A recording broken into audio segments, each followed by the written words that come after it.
Lindsay, thank you so much for that introduction. And hi out there, everybody. My name is Adam Okada. I'm a 15-year veteran of sterile processing. I have about 9 years of experience as a frontline tech. I've been a lead tech, supervisor, manager, educator, pretty much worked everywhere inside of the department. And I'm so happy to be speaking to you today on hydrogen peroxide because it's a subject that's really near and dear to my heart. When I was a first-time manager, one of my first experiences in the department was with one of my employees who actually got a chemical burn from hydrogen peroxide. You know, when I was a technician in the department, I never used gloves when removing things from the sterilizer. But I used to notice that I had, a lot of like white stains on my hands. My hands were really dry a lot of the time, and I couldn't really figure out why. And I'm sure a lot of people have that issue in sterile processing where they have to use a lot of lotion, and it's got to be that hospital approved lotion, of course. But when you're in the department, you don't really think about hydrogen peroxide and how that toxic chemical can possibly cause problems. And so when I was a manager, again, one of my employees was unloading something. It was a completed cycle on a low temperature sterilizer. And when she removed it, she got a chemical burn, pretty serious. It turned her finger white. She had a white staining all over her hands. And we actually had to do a root cause analysis with employee health to try to figure out what was the root cause of the problem. There was a lot of investigations done on hydrogen peroxide, the sterilizer itself, what the IFUs recommend as far as parts, PPE, personal protective equipment, when you're unloading that machine.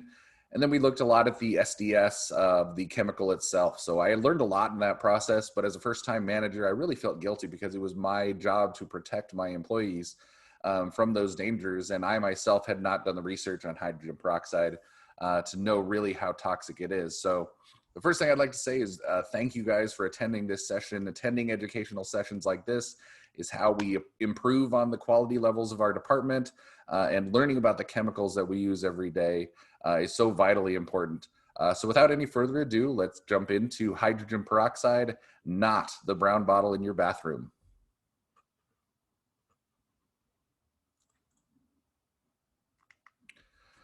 So our sponsor for today is ChemDAC Incorporated. ChemDAC takes pride in their continuing education programs and helping to spread the importance of continuous toxic gas monitoring.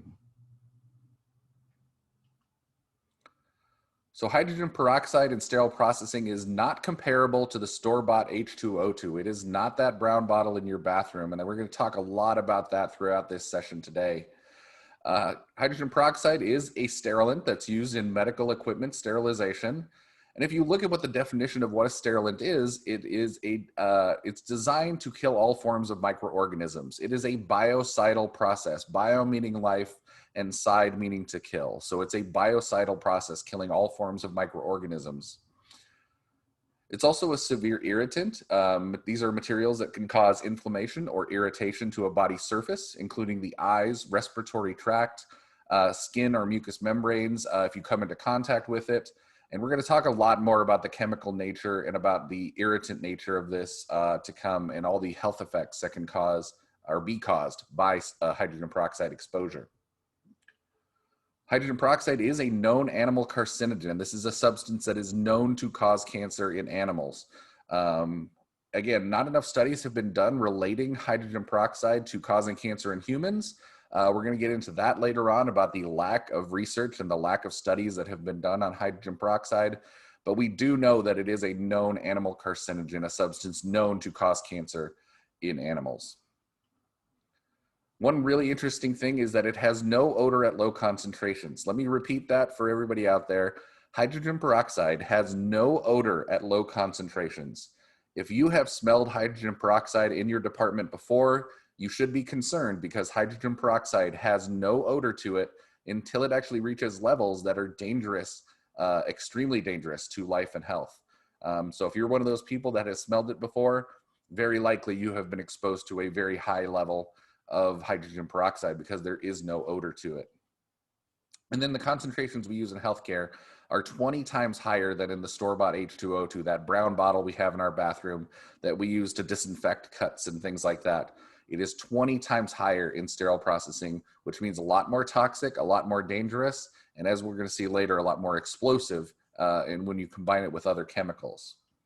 And then you see that fact in the corner that a person inside of a gas sterilizer or reprocessor would die instantly from the vapor concentrations inside of that machine. Again, just highlighting that this hydrogen peroxide that we deal with every day is definitely not the innocent version that's in the brown bottle in your bathroom. Symptoms of chemical exposure to hydrogen peroxide. Overexposure or over time exposure to hydrogen peroxide can cause a lot of adverse health effects. So it can cause headaches, dizziness, nausea, and vomiting. It can cause eye irritation, damage, or blindness, depending on the exposure levels. You always want to make sure you have your eye wash station nearby so that you can, if you do get exposed and it does get in your eyes, that you have a place to wash it out. Nose, throat, and lung irritation, meaning that high exposures may cause fluid in the lungs. It's a skin irritation for sure. My employee learned that the hard way. Caused some skin damage. It burns at high concentrations or for prolonged exposure. Hydrogen peroxide is actually a mutagen, meaning it changes the DNA, which harms cells and causes certain diseases, very similar to ethylene oxide. Both of these are low temperature sterilizers, which work on a cellular level to kill the microorganisms, as opposed to steam, which just kills by heat. These are mutagens, meaning they change the cellular structure of the microorganism in order to render it ineffective or killing it. And then it also has that animal carcinogen classification that we talked about earlier. It is known to have caused cancer in animals and known animal carcinogen. There are worker exposure limits and rules and regulations for hydrogen peroxide. The first one we're going to talk about here is OSHA. OSHA is the Occupational Safety and Health Administration. They said a time-weighted average, or a TWA, of 8 hours at 1 part per million. What that means is the time-weighted average is essentially the average exposure over an 8-hour period. So over that 8-hour period, it has to average less than 1 part per million in order to be safe for us to work around it in sterile processing. The ACGIH, that's the American Conference of Governmental Industrial Hygienists. That's a scientific organization that advances occupational and environmental health. They also set that 8-hour time-weighted average at 1 part per million. NIOSH, the National Institute for Occupational Safety and Health. You may be familiar with NIOSH if you're familiar with the N95s that you see everywhere. A lot of them will have that NIOSH approval symbol on them. But NIOSH conducts research and makes recommendations for the prevention of work-related injuries and illness, very similar to OSHA. So they also agree with that 1 part per million time-weighted average over the 8-hour period. And then NIOSH also has an immediately dangerous to life and health, meaning that if you're exposed to 75 parts per million at one time, that 75 parts per million is the immediately dangerous to life and health threshold. And if you can see, that's pretty low. If you look at ethylene oxide has to get to 800 parts per million before NIOSH recognizes it as immediately dangerous to life and health.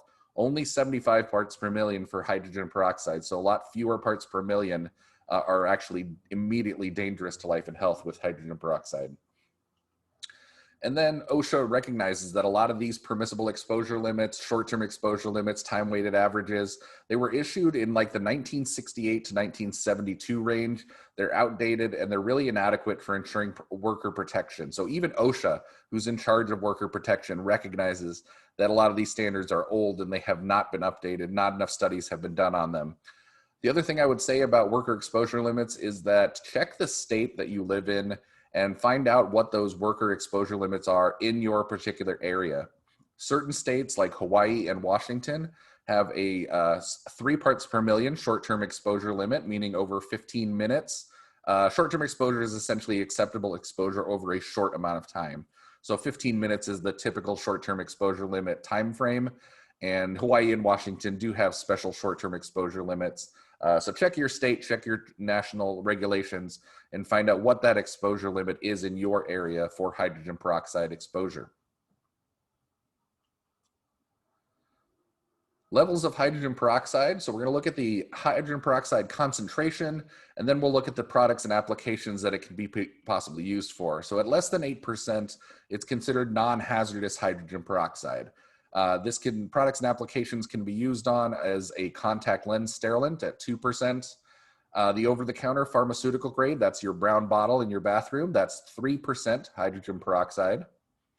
If you've ever used liquid detergent bleach, that is 5% hydrogen peroxide. And then those of us who have gone through a phase of hair bleaching, hair bleach is at 6 to 7.5% hydrogen peroxide. But all of these are in the concentration of non-hazardous. So let's go one level up and we'll look at 8% to 28% hydrogen peroxide, or a class 1 concentration level. And there you see pool shock.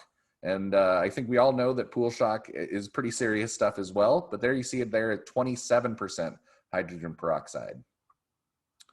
One level up from that is 28.1% to 52%. This would be a class 2 hydrogen peroxide concentration. You see industrial strength pulp and paper bleaching at 20 to 52%. If you want to know how they get that paper so white coming off of the tree, it's this bleaching process that uses hydrogen peroxide. Again, there you see our first sterilant as well. The Sterizone VP4 is actually 50% hydrogen peroxide by weight. One level up from that is 52 to 91%, or class 3 concentration. And there's the chemicals that we use pretty much every day in our department. The Sterad cassettes for Sterad sterilizers at 58, and the Vaprox sterilant for Vpro sterilizers at 59%. There are other specialty applications that uses between 52 and 91%, but that's what is really the applications that we should be aware of in sterile processing. But you can see 58, that's almost 60% concentrated hydrogen peroxide. And you can see all those things above it, the lower products and applications like the over-the-counter, the bleach, things like that, how low levels they are of hydrogen peroxide and how serious they can be at higher levels. And there's no better way to show what hydrogen peroxide can be, the toxic levels of it, and how explosive it can possibly be than by looking at this. 91%, at over 91%, that's a class 4 concentration. We see rocket propellant. So that means when combined with other chemicals, it provides a kind of explosive reaction that can actually shoot rockets into the sky. A rocket fuel is pretty serious stuff, and that's 91%. Really close, much closer to our 60% we see in sterile processing than the 3% that we have in the brown bottle. So I really want you guys to think that it's much closer to rocket fuel, the stuff that we use every day, than the stuff in the brown bottle, the stuff that we find in our bathroom, far closer to rocket fuel at that level concentration of hydrogen peroxide. Next, we're going to see an awesome video comparing store-bought hydrogen peroxide to the sterile processing version of hydrogen peroxide. And I'll see you on the other side of this video. One of the questions that we get is there a difference between the hydrogen peroxide used in a sterilizer and the hydrogen peroxide that we have in our medicine cabinets? This is a short demonstration of the difference. The chemical I have here is called potassium permanganate, and it reacts with hydrogen peroxide. So on the left hand side here, I've got a small pile, and on the right hand side here, I've got a small pile.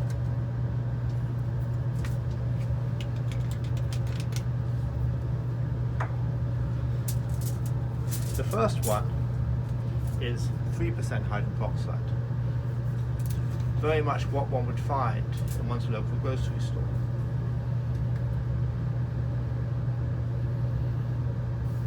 And if I drop it onto here, you can see it reacts.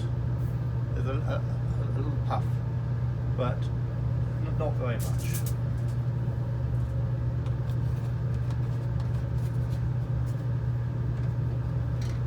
The second one is 35% hydrogen peroxide.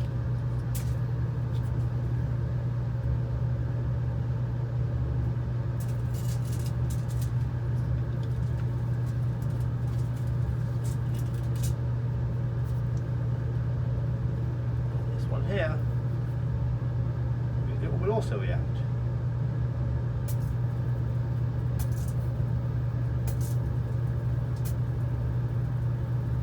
I hope you can see the difference between 3% hydrogen peroxide and 35% hydrogen peroxide. 35% hydrogen peroxide has a lot more energy in it, it's a lot more reactive, and in contact with the potassium permanganate, it's exploding.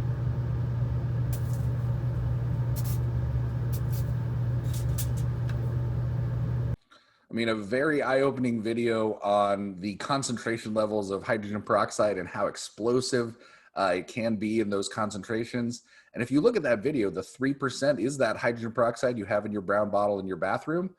But if you look at the 35%, that's a much lower level than with sterilant that we actually use. Our sterilants are much closer to 60% than that 35%. So you can imagine the kind of reaction if we combine those chemicals with our sterilant, how that kind of reaction would be. But I think it's a great way to visually see that the hydrogen peroxide that we encounter daily in sterile processing is much more volatile, much more toxic than we ever give it credit for. We always think of it as such a safe process, but if you really look at what the chemical is, it is a very dangerous chemical.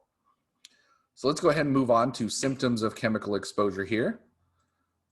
And if you look at the left-hand side, you see ethylene oxide and hydrogen peroxide. So we're going to look at the symptoms of chemical exposure for each one of these and see what the differences or similarities will be with the symptoms of chemical exposure. So for eye irritation, both ethylene oxide and hydrogen peroxide will damage or create damage upon high or prolonged exposure to the chemical.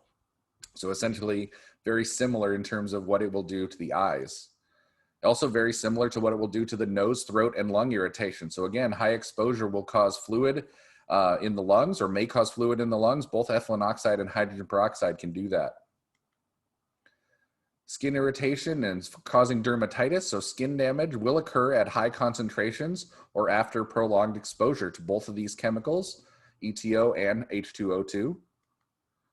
They're both mutagens. Mutagen, again, meaning it's changing the cellular structure, the DNA of a microorganism in order to kill it. That's how both of these chemicals work. They're working as essentially changing the DNA, essentially changing the cellular structure. In the case of ethylene oxide, it works by a process called alkylation. Alkylation meaning that it's actually physically changing the DNA of the microorganism.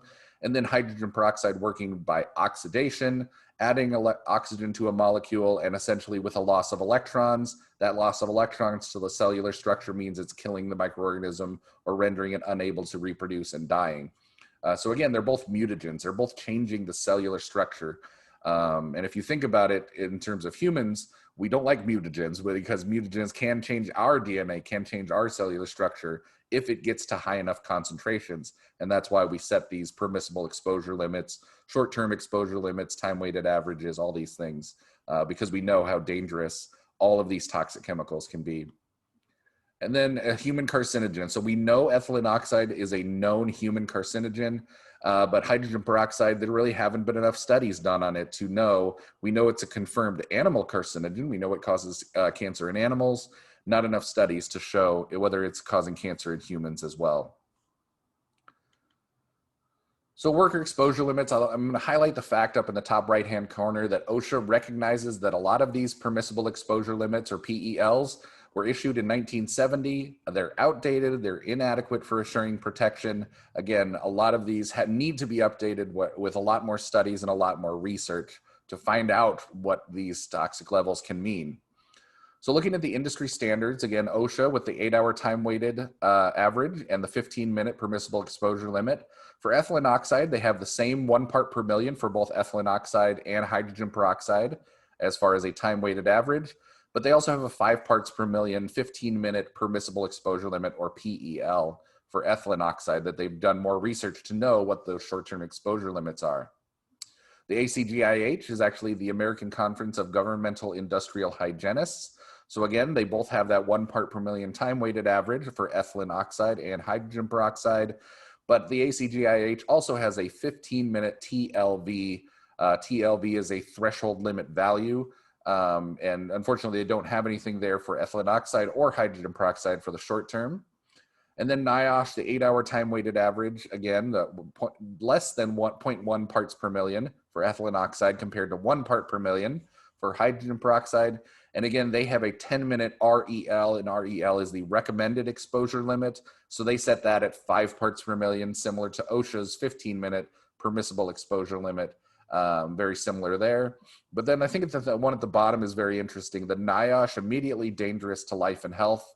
That's the setting at which something is immediately dangerous to you. Your environment is dangerous because of the levels of concentration of that chemical in the air. ethylene oxide is much higher, 800 parts per million, compared to hydrogen peroxide at only 75 parts per million. That's how dangerous, that's when it's dangerous to us immediately, to our life and health.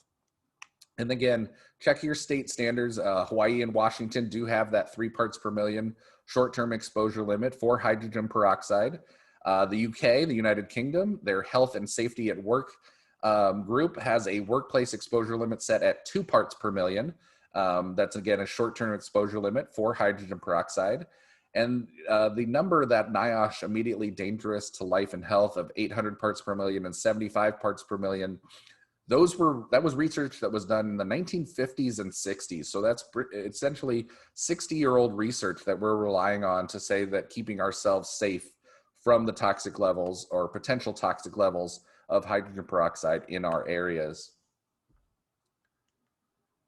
I love this slide, the history of ethylene oxide standards. So it really goes through all the different stages of research that's been done, studies that have been performed, and all the different regulations that were put into place because of the studies and research that was done.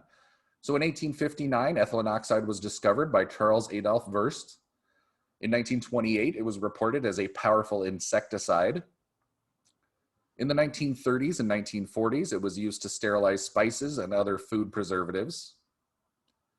In the 1950s, it becomes a common sterilizer of medical instruments. So again, it was kind of the low temperature option to steam sterilization. Steam, of course, would kill microorganisms by heat, by thermal means. And then they needed a low temperature option for these heat sensitive devices like scopes and cameras and power equipment at the time. So ethylene oxide became that kind of low temperature chemical that could also sterilize things. And after that long aeration time would make them safe for handling. But in 1970, OSHA set a permissible exposure limit established of 50 parts per million for ethylene oxide. Fast forward to 1984, OSHA determined that ETO presents a carcinogenic and mutagenic hazard. So they've not yet said that it's a human carcinogen, but they said it does present a cancer-causing or mutagenic hazard. In 1986, the courts actually forced OSHA to establish a short-term exposure limit. And then in 1987, the IARC classified ETO as probably carcinogenic to humans. So we haven't yet gotten to that definitely carcinogenic, definitely causes cancer, but the IARC is the International Association for Research on Cancer, and they classified ETO as probably carcinogenic to humans. So an important study that was done to label it as possibly carcinogenic. In 1988, the excursion limit, or the STEL, of 5 parts per million at a time-weighted average of 1 part per million were established. In 1990, the NTP, or the National Toxicology Program, classifies ETO as reasonably anticipated to be a human carcinogen. And then in 1994, we finally get that classification. They concluded that the ETO is carcinogenic to humans. Again, that's that International Association for Research on Cancer. Yes, ETO is carcinogenic to humans. In 2000, the NTP essentially took the recommendation of the IARC and they upgraded its classification from reasonably anticipated to known human carcinogen. And then in 2003 to 2004, NIOSH reported that ETO causes breast cancer and lymphomas. And in 2009, California added ETO to its list of toxic substances. Again, knowing that I am from California, I have seen this myself, that ETO is essentially eliminated. There are no facilities left that have ETO sterilizers in California. There's too many regulations, too many fines if you're not doing it properly. Everybody has just eliminated it essentially. And then in 2016, the EPA publishes updated assessment of cancer risks 9 years after being advised. And that brings us up to the present day of ethylene oxide, where essentially ethylene oxide has just fallen out of favor. We don't see it very often anymore. People know how toxic that chemical is, and they just don't want to bother with having to do all the regulations of continuous monitoring and things like that. But that brings us to the history of hydrogen peroxide standards and the fact that honestly, not a lot of research has been done. There aren't those steps along the way that there was with ethylene oxide. So in 1818, it was discovered by Alexander von Humboldt. In the 1950s, the ACGIH, that American Conference of Governmental Industrial Hygienists, set that threshold limit value at 1 part per million and an 8-hour time-weighted average. In 1971 to 72, OSHA adopted the ACGIH TLVs from 1968. In the 1980s, the AMSCO vaporized hydrogen peroxide sterilizers are first released. And then in 1999, the International Agency for Research on Cancer labeled hydrogen peroxide as an animal carcinogen, a known animal carcinogen. But again, not a lot of research done, and that research is very, very old. So they understood that it posed a risk, and they wanted to know what the risk was and what those time-weighted averages were. But over time and going forward into the future, how we are exposed to it on a daily basis, there really haven't been any updated research and updated studies to show whether this known animal carcinogen may also be a known human carcinogen as well. Accepted protection methods do not solve the dangers. A lot of people think that they can smell the hydrogen peroxide, and if it gets to a level that's dangerous, they'll just simply vacate the area. Your nose, however talented it may be, it cannot detect whether the exposure is above or below that permissible exposure limit or that threshold limit value. You don't really know, and you cannot rely on your nose to tell you whether it's above or below that level. Olfactory fatigue can occur in the department. Olfactory fatigue means that over time, your sense of smell is diminished by repeated exposure to a similar odor or to that same odor. So if you've ever been somebody who didn't have pets and you go into a house by somebody that does have a lot of cats or dogs, usually that door opens and you're like, oh, you have pets here, because you can smell it. It kind of hits you in the face, that smell of pets in the area. Those of us that have pets, we get used to it. That olfactory fatigue sets in. We can't smell it anymore because we're so used to the smell being in our houses. That's what olfactory fatigue is. If you're in the department and you get used to that smell, you're not going to smell it once it reaches levels of danger because, again, that olfactory fatigue, you've gotten used to it being in the department. Odor thresholds do vary from person to person, and the effects of odors and chemicals vary by person as well. So what that means is that while one person may be very sensitive to a hydrogen peroxide type smell, another person may not recognize it at all. I have a terrible sense of smell, so I would never rely on my sense of smell to tell me whether something was dangerous in the department. I would want something else to tell me whether it was dangerous in the department, some other type of monitor to tell me whether it was, because I cannot rely on my sense of smell for anything. And then badges. Badges are another accepted protection method that don't solve the danger. So they're cost effective, they're relatively cheap, and they're designed to provide a time-weighted average. So that, again, that's that period over 8 hours to make sure that the average that you're exposed to is under 1 part per million. The problem is that it's not very accurate. The accuracy is plus or minus 25%. So again, possible that it could detect whether you were exposed to more than that time-weighted average. Possible it would not, because possible, it's got that 25% plus or minus accuracy rate. And the biggest thing about the badges is you're not going to receive the results on wearing the badges for 1 to 2 weeks in the future. That means it cannot provide warning of a leak in the current moment. And you're definitely not going to know if it reaches an immediately dangerous to life and health, that 75 parts per million. You're not going to know that because these results won't come back for 1 to 2 weeks. So they're cost effective, sure, but what is the purpose of them if they're not protecting you in that moment of a leak, if they're not providing that real-time monitoring that says something is dangerous right now? If I've been exposed to 75 parts per million, I can tell you that I want to know right now. I don't want to know 2 weeks from now. To me, that doesn't really do me any good. So what can you do to protect workers from toxic chemicals? The first thing you could do is you can eliminate or physically remove the hazard.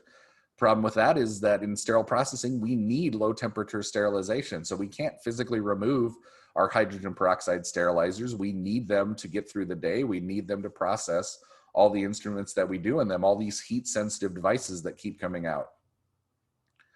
So another method we could do is substitution. We can replace the hazard. Unfortunately, for low temperature sterilization, you're limited to ozone, very similar to hydrogen peroxide, essentially the same chemical, O3 instead of H2O2. You can replace it with ethylene oxide, which we know is toxic, and we probably don't want to substitute with that. Probably illegal to do it here in California. We could substitute it with parasitic acid, but again, another toxic chemical. I don't think that people would trade hydrogen peroxide for parasitic acid and see it as a positive thing. So again, substitution is very, very tricky as well, because essentially all of these things that are low temperature sterilant methods are toxic dangers, because that's what they're designed to be. They're designed to be a microbicidal process. They're designed to kill all microorganisms.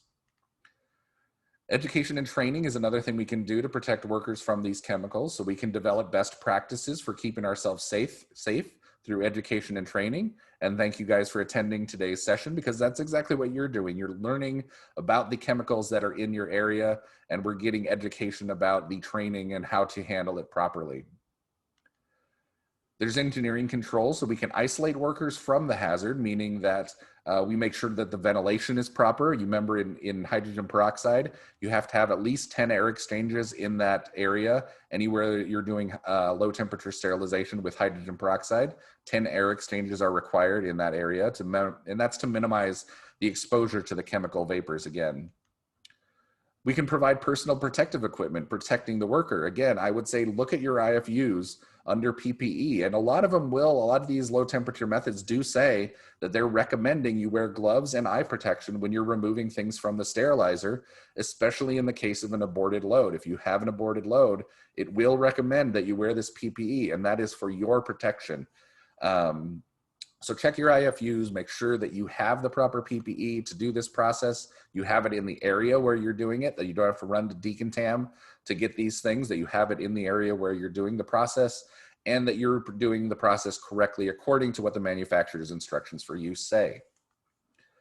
Sterilizer and reprocessor maintenance is another important part of the process. Again, keeping this equipment in top shape, making sure that the equipment is working the way it should. Doing preventative maintenance, again, looking ahead to make sure you're proactively fixing things instead of reacting to problems. And that brings us to number 7, continuous monitoring solutions, understanding your environment. Continuous monitoring is essentially that proactive. You are fixing problems before they ever occur, making sure that you do not have any adverse effects from exposure to hydrogen peroxide. And that's what we really want to do, is we want to be proactive and not reactive to these things. So that's why the best solution is continuous workplace monitoring. Workplace monitoring provides real-time measurement in parts per million. It's telling you right now what those levels are. Are they safe or are they unsafe? And that's what I would want with being in the department. I want to know right now whether I'm safe, whether my coworkers are safe. It'll display a 15-minute and an 8-hour time-weighted average. So while the badges will provide that 8-hour time-weighted average, they don't do that short-term exposure limit. So I also would like to know if I've been exposed to that 15-minute short-term exposure limit, and if it's gone over. These have built-in alarms for low level, high level, and action level. So whatever level of the chemical you've been exposed to, these will tell you.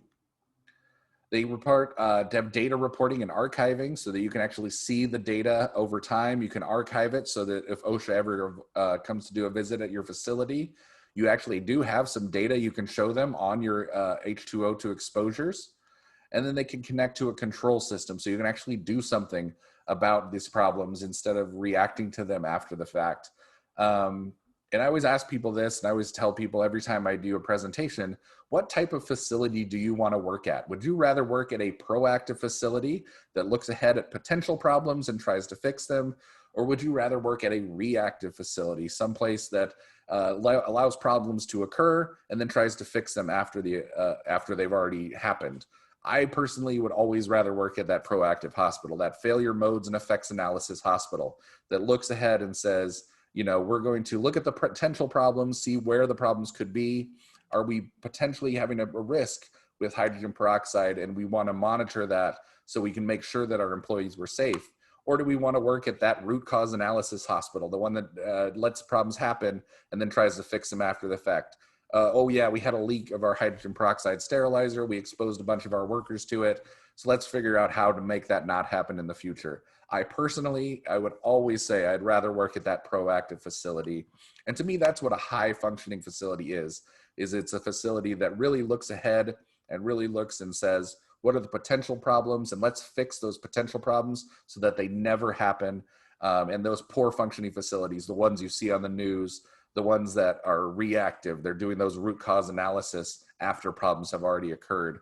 Those are the hospitals I want to try to avoid. I love those hospitals that are proactive in fixing things, and that's exactly what continuous workplace monitoring is. So reasons to monitor, sterile chemicals are highly toxic and they pose serious health risks. They're designed to kill all microorganisms, especially the resistant spores in certain bacteria. That's what these low temperature sterilization methods are for. If they're not toxic, they're not effective. They have to be toxic at low temperatures for this chemical to be able to kill or essentially render ineffective these microorganisms. They have to be toxic. That's what the process is.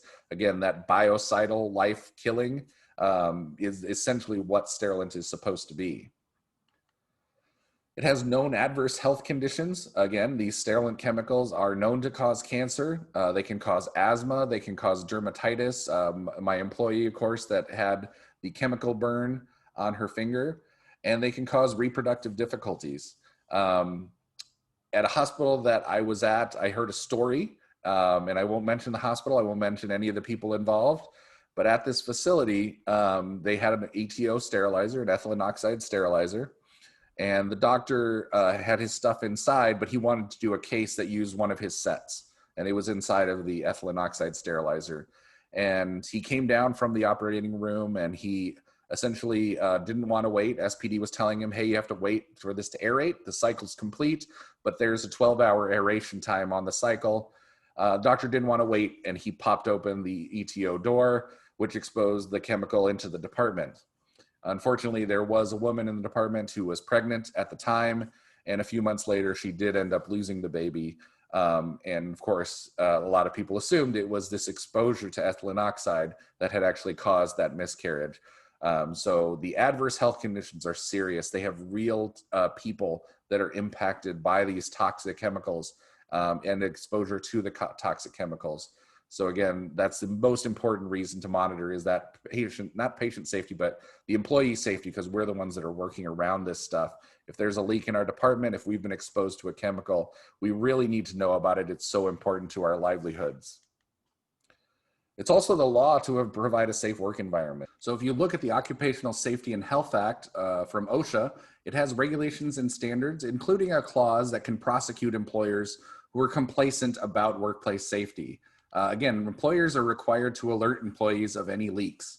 So if you are an employer of sterile processing technicians and you have a low temperature sterilizer in your area, how are you alerting your employees if there is a leak in your sterilizer? Because that's what OSHA really wants you to do. Because we know that this chemical is toxic, OSHA says that you do need to alert employees if there are any leaks of the sterilizer. And if you're not monitoring, how are you going to answer that question? How are you going to alert your employees of a leak? Employers, if they need to, can reference regulations set by OSHA, the ACGIH, and NIOSH. And then remember that OSHA can conduct random inspections and take all these regulations into consideration. So if you're in one of those states like Washington and Hawaii that has a different short-term exposure limit, or if you're in the UK and you have a different exposure limit, remember that wherever you are, whatever that regulation is set at, that's where the violations can occur. But if you aren't monitoring, if you're not doing that continuous monitoring, how are you going to answer OSHA? How are you going to answer those regulatory bodies when they come in and ask, how do you know if there's a leak in your department? That's what we're really trying to get at, is to be able to answer that question. Actually, it pays to monitor. That's the third reason that it's good to monitor these things. It actually does pay. What does that mean? Well, the healthcare industry actually makes up 30% of all occupational illnesses and injuries, resulting in lost workdays. $39,000 is the average cost per medically consulted injury. So every dollar that you invest, you can expect a return on investment of $3 to $6. What that means is that it's missed days from these workers that are going out with illnesses or injuries. You have to train new employees when they're out. Employee turnover because people get sick or hurt and they can no longer continue. There's the medical costs to the facility. If there's a lawsuit, again, with that example of somebody who was exposed to ETO, my assumption is that there was a lawsuit in that case. And bad public relations for the hospital. So again, all these negative things that can occur with workplace illnesses and injuries, you can get that return on investment by being proactive, by protecting your workers ahead of time, which actually makes employee morale higher. It actually increases their employee satisfaction. knowing that their employer cares about their safety. And now you've got less turnover because people want to work in an environment that's proactive. Again, that's one of these quality health facilities that's looking ahead to find out what the problems are and fixing them proactively. So less turnover in the department, great for you. Employee turnover costs about $60,000 for each employee that has to be turned over.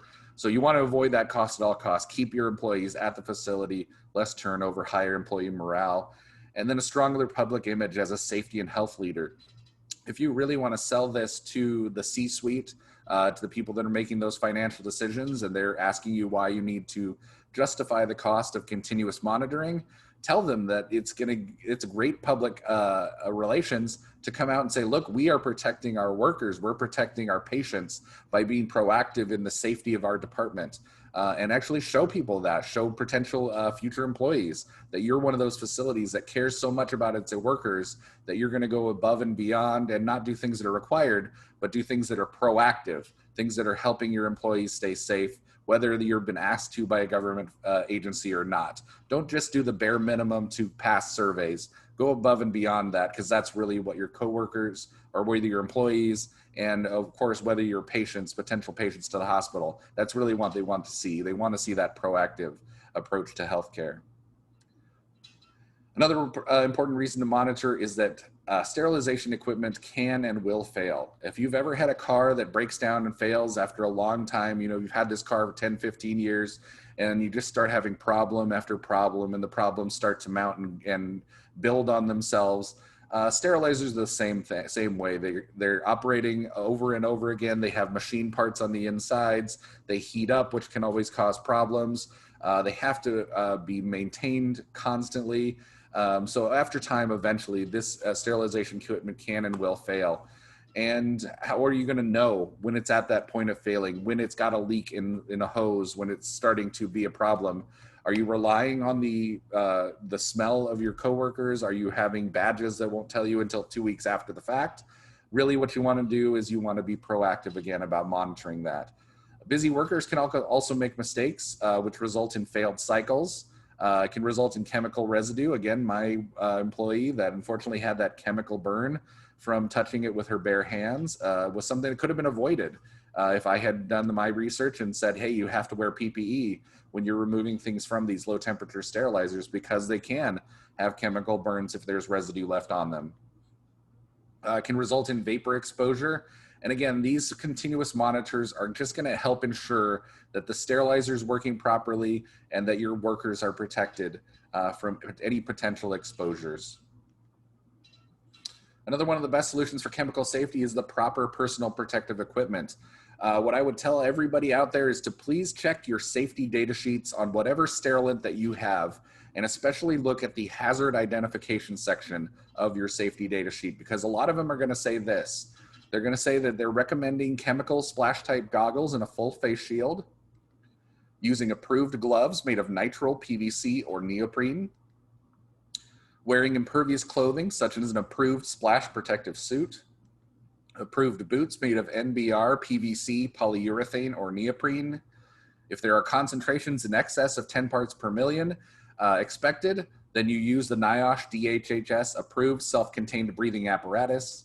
And you want to avoid breathing vapors, mist, or gas. Clean water should be available for washing in case of eye or skin contamination. But again, check those IFUs, make sure that you're looking at the PPE section and seeing what it says in that section, and then checking your safety data sheets in that hazard identification section and looking at what the proper PPE is for that chemical that we know is at very dangerous high concentrations. And then continuous monitoring of the environment is really the only way that you're going to get that real-time knowledge of what your exposure level is right now. That's that real-time reading of the environment. Area monitoring is the first kind of continuous real-time monitoring that shows both the 15-minute short-term exposure limit as well as that 8-hour time-weighted average. We place a sensor on our sterilizers to ensure that the exposure is under their limits and that the sterilizer is working properly. It ensures that no mistakes are made during the process and that there's no active leaks in any of our sterilizers. These monitors also will store the data to provide historical records, again, so we can prove that regulatory compliance is in order. There's portable monitoring. So this is real-time monitoring again for spot check or for personal use. It has all the same benefits as area monitoring, except for that it's portable.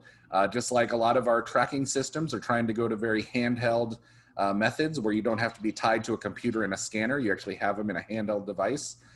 Portable monitoring is also a possibility so that we can go into different areas that may have low temperature sterilization and monitor no matter where we are.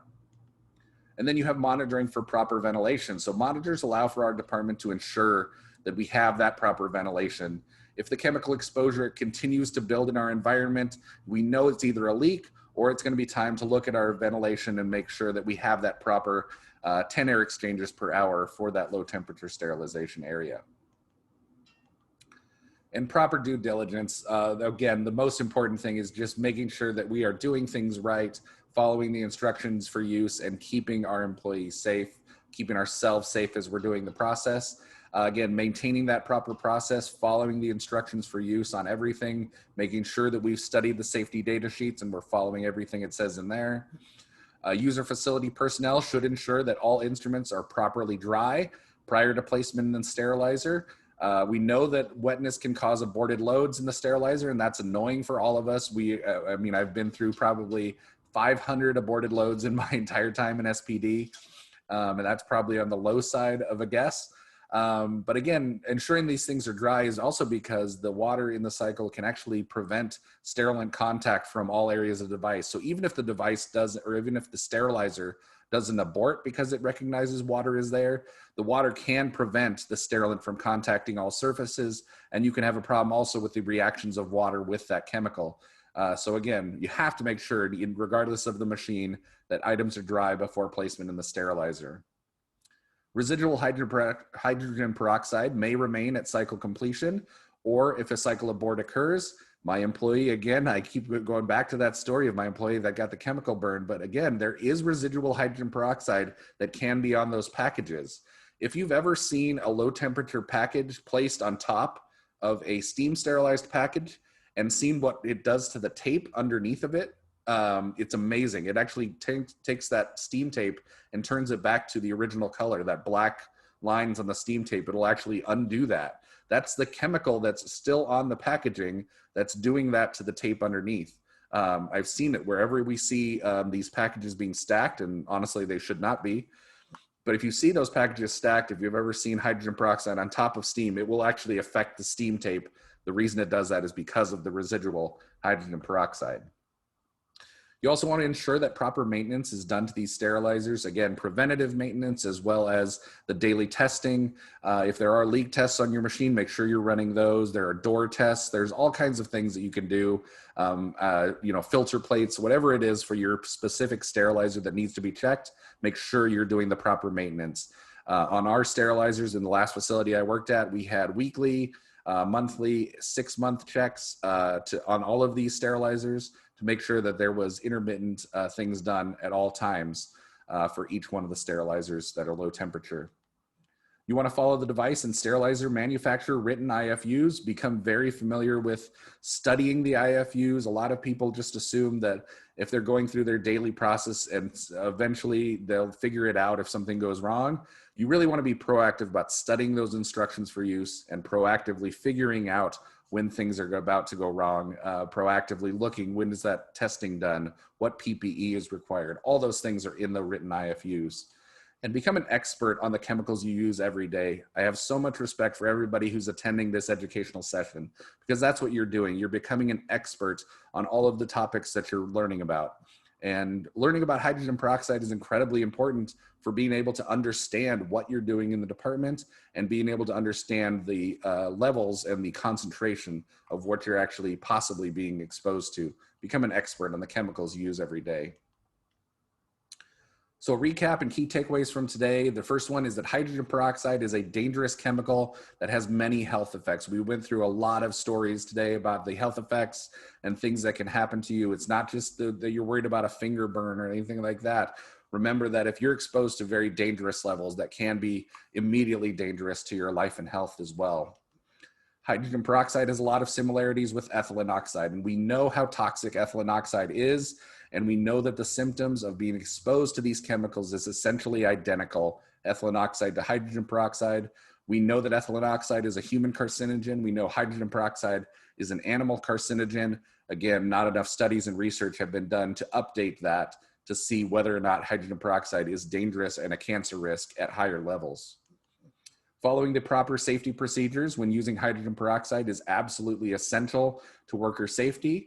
Education is so important. Again, following the preventative maintenance standards, looking at the IFUs, all of these things are essential to worker safety, especially wearing the proper PPE for unloading.